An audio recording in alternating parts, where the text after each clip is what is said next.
RPP es el 999001800. Ustedes pueden allí presentarnos denuncias, casos de emergencia y por supuesto también, además de texto, enviar fotografías o videos para que puedan ser atendidos de inmediato, por supuesto. El rotafono está a su disposición las 24 horas del día.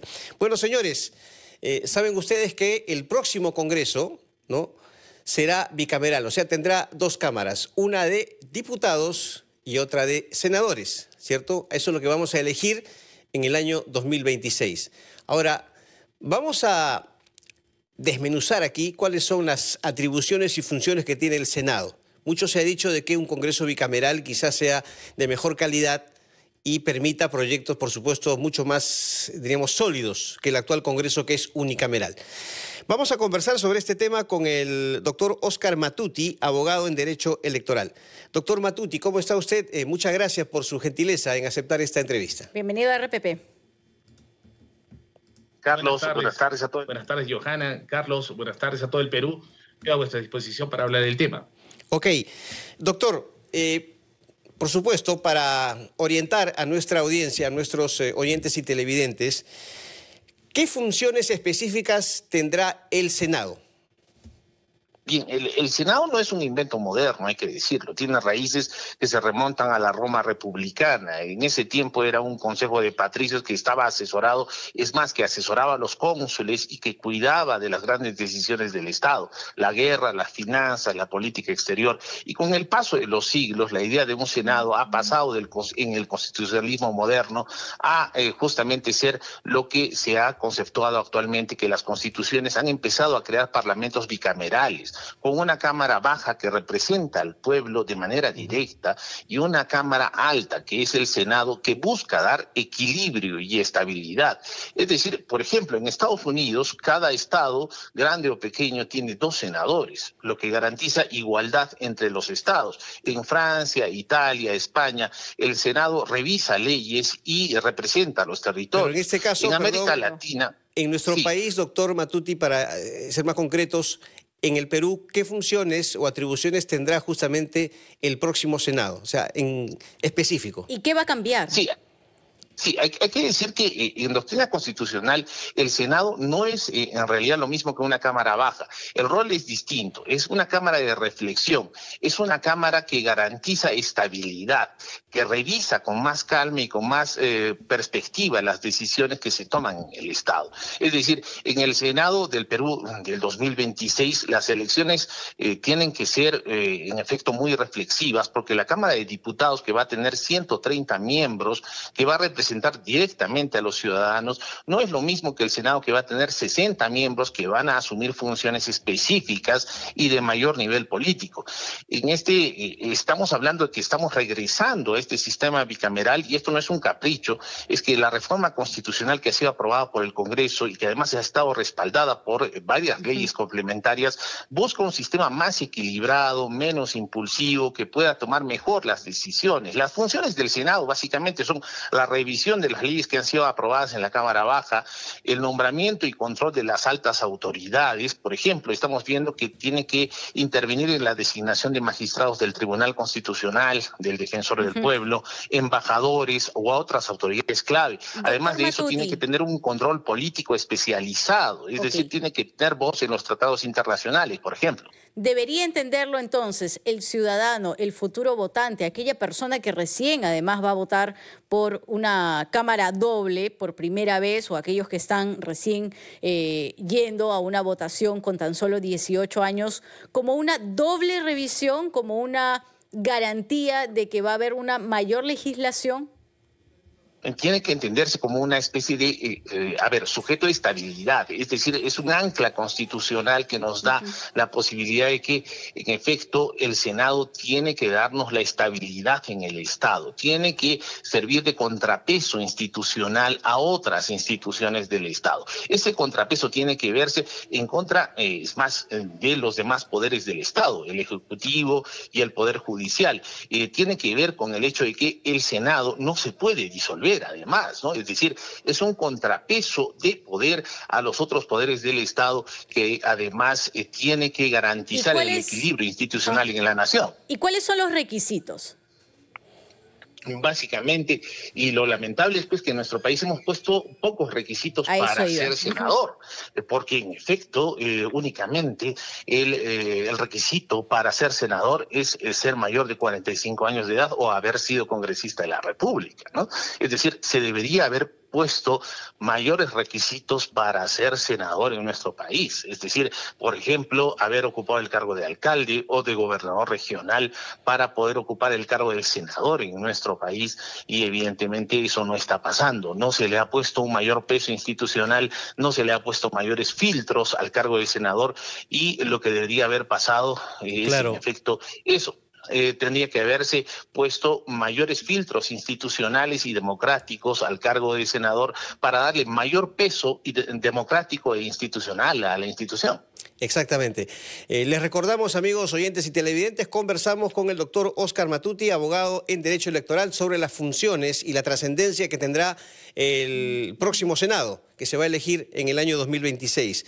Ahora, doctor, el Senado, propiamente dicho, permitirá, por ejemplo, que el Congreso pueda emitir proyectos de ley, pueda aprobar leyes mucho más sólidas desde el punto de vista constitucional y legal que lo que se ve actualmente.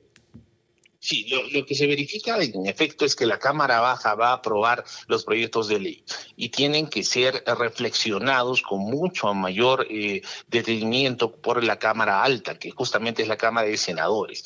Y en efecto es para eso que hemos reformado la Constitución Política.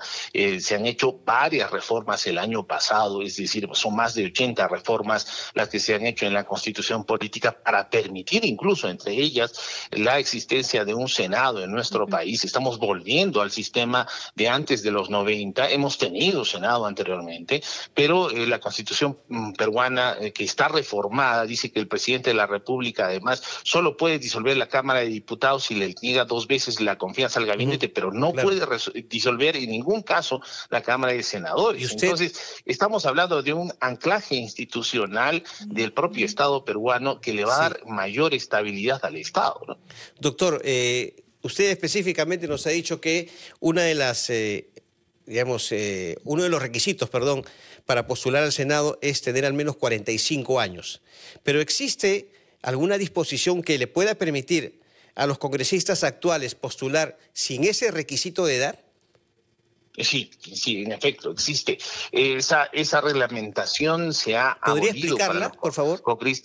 Para los congresistas actuales, en efecto, no opera esa restricción de edad, pero no es la única. En efecto, la restricción de edad no debería ser el único filtro para los senadores. Debería haber un filtro de haber sido, en efecto, autoridad por elección popular, de haber sido alcalde o gobernador regional o como mínimo regidor en una municipalidad. Es decir, que conozcan en efecto el funcionamiento del gobierno, pero lamentablemente únicamente tenemos un filtro de edad. Ese filtro de edad, para colmo, no opera para los actuales congresistas. ¿Es un privilegio para usted?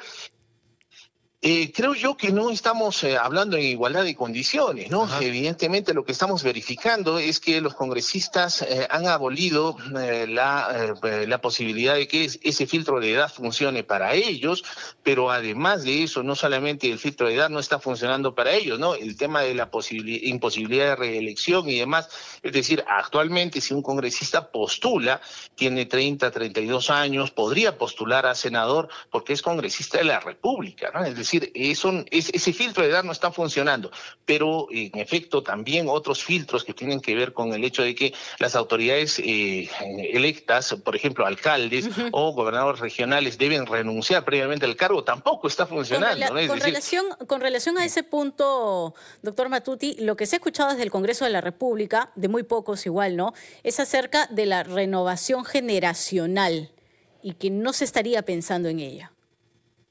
Sí, en efecto, la renovación generacional es importantísima en una democracia, ¿no? Lamentablemente, pues, el Congreso de la República lo que ha hecho es aprobar la posibilidad de que incluso su semana de representación sea considerada como parte de, es decir, solamente tienen que pedir una licencia en este contexto, y lo que estamos verificando es que lamentablemente existe una asimetría entre los congresistas de la República y las otras autoridades que van a tener que renunciar a su cargo si desean postular al Congreso de la República, ¿no?